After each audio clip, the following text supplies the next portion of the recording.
கர்த்தருடைய பரிசுத்தமான நாமம் மகிமைப்படுவதாக.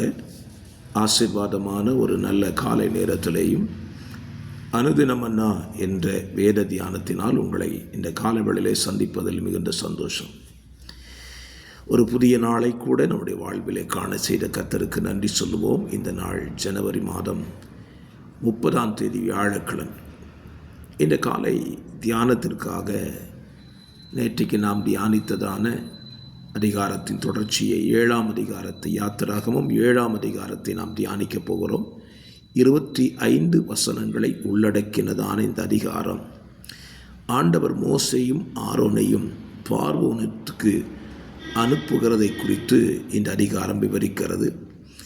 முதல் விசையாக பார்வோனையும் அவன் அரண்மனையில் உள்ள ஜனங்களை சந்திக்கும்படி மோசேயும் ஆரோனும் புறப்பட்டு போகிறார்கள். போய் அவர்கள் சொன்ன காரியம், எபிரெயருடைய தேவனுக்கு நாங்கள் ஆராதனை செய்ய 3 நாள் பிரயாணம் பண்ணி போக வேண்டும் என்பதுதான் அவர்களுக்கு சொல்லப்பட்ட வார்த்தை. அப்பொழுது பார்வோன் கேட்கிறான், உங்களை தேவன் கர்த்தர் அனுப்பினார் என்பதற்கு என்ன அடையாளம் என்று சொன்ன பொழுது மோசே தேவன் தனக்கு கொடுத்த அடையாளத்தை அங்கே செய்கிறான். மந்திரவாதிகளும் அப்படியே செய்கிறார்கள். இது நிமித்தம் பார்வோன் அவர்களுக்கு செவி கொடாமல் போகிறான். இந்த அதிகாரத்திலே கர்த்தர் மோசையை கொண்டு செய்த அற்புதங்கள், பாம்பு கோல் பாம்பாய் மாறுகிறது, நதியின் தண்ணீர் இரத்தமாய் மாறி மீன்கள் எல்லாம் செத்து போகிறது. இதை கண்ட பின்பும் அவன் தன்னுடைய மனதை மாற்றிக்கொள்ளவில்லை. இந்த காலவெளியில் நம்முடைய சிந்தைக்காக இந்த அதிகாரத்திலிருந்து ஒரு வசனத்தை உங்களுக்கு நான் சொல்லும்படியாக விரும்புகிறேன். 13ஆம் அதிகாரம். கர்த்தர் சொல்லி இருந்தபடி பார்வோனின் இருதயம் கடினப்பட்டது, அவர்களுக்கு செவி கொடாமற் போனான்.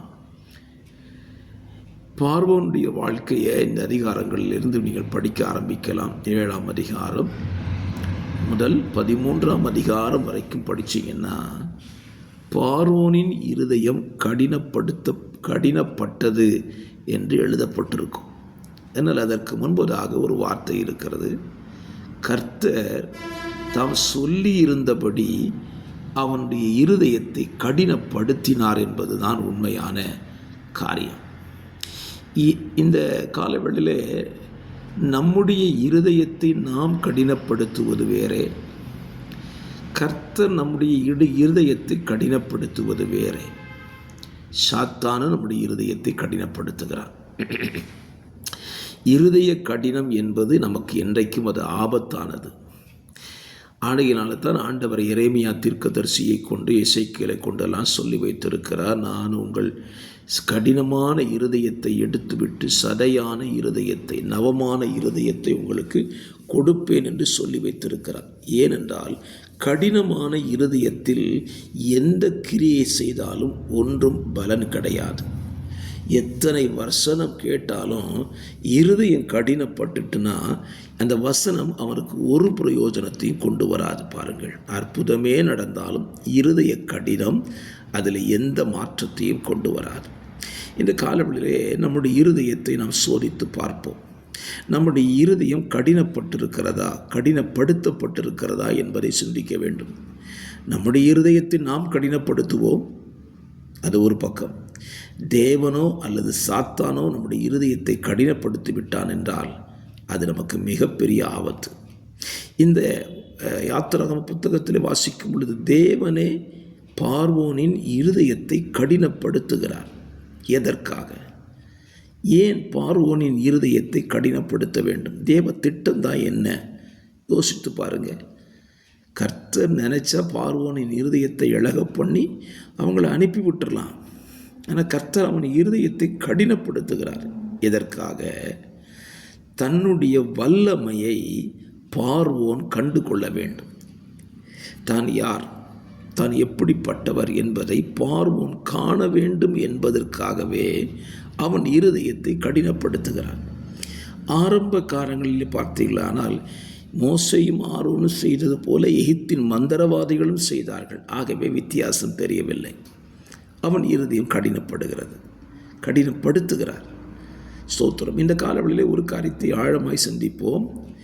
ஆண்டவர் நம்முடைய இருதயத்தை கடினப்படுத்தி கொண்டே இருக்கிறார் என்றால் நம்மிலே அவருடைய வல்லமையை வெளிப்படுத்த போகிறார் என்பதுதான் அர்த்தம். அந்த வல்லமை நம்முடைய நன்மைக்கு ஏதுவாக இருக்காது, தீமைக்கு ஏதுவாக இருக்கும். ஆண்டவர் நம்ம இருதயத்தை கடினப்படுத்திட்டாருன்னு வச்சுக்கோங்களேன், அவர் வல்லமை நமக்கு வித்தியாசமாக செயல்பட ஆரம்பிச்சிடும். ஆகவே இந்த காலவெளியிலே தாழ்மையாய் கேட்டுக்கொள்வேன், நம்முடைய இருதயம் கடினப்படுவதற்கு நாம் ஒரு நாள் விட்டு கொடுக்கக்கூடாது. தேவனிடத்தில் ஆண்டவர்கிட்ட கேளுங்க, ஆண்டவரே லகுவுள்ள இருதயத்தை தந்துருங்கப்பா. வசனத்தை கேட்கும்போது ஏற்றுக்கொள்ளக்கூடிய இருதயத்தை, ஆண்டவரே மற்றவர்களுக்காக பரிதவிக்கக்கூடிய இருதயத்தை எனக்கு தந்துருங்கன்னு கேளுங்க. அதுதான் நமக்கு ஆசீர்வாதம். பார்வோனின் இருதயம் கடினப்பட்டது என்பதை நாம் இந்த அதிகாரத்தில் வாசிக்கிறோம். தொடர்ந்து வாசித்தீங்கன்னா இல்லை நிறைய ஆபத்துகள் இருக்கிறது. ஆகவே இந்த காலவேளையிலேயும் நம்முடைய இருதயம் கடினப்படாமல் இருக்க தேவனிடத்தில் ஜெபிப்போம். பரிசுத்த பிதாவே, இந்த காலவேளையிலேயும் இந்த கரத்தில் எங்களை ஒப்புக் கொடுக்கிறோம். எங்கள் இருதயத்தை கடினப்படுத்தாமல் இருக்க எங்களுக்கு உதவி செய்யும். இயேசுவின் நாமத்தில் பிதாவே, ஆமென், ஆமென்.